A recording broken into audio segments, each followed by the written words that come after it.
ও তোমার হাগু পেয়েছে, হাগু করতে নিয়ে যাব?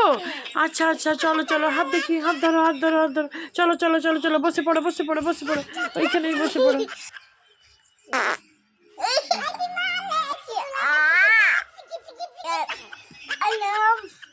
ও কাকিমা, তোমার হাগু হলো?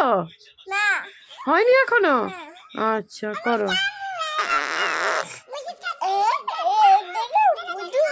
ও কাকিমা, হাগু হয়ে গেছে মনে, উঠে পড়ো উঠে পড়ো উঠে পড়ো, ওঠো। ও মা, এ বন্ধু থেকে কি বেরোলো এটা? এইটার জন্যই না তোমার এত পেটে ব্যথা করেছিল জানো? দেখো বেরিয়ে যেতে পেটটা ভালো আরাম হয়েছে। বাহ, ভালো। কুহুর এই হাসির ভিডিওটি ভালো লাগলে চ্যানেলটিকে তাড়াতাড়ি করে সাবস্ক্রাইব করো বন্ধুরা।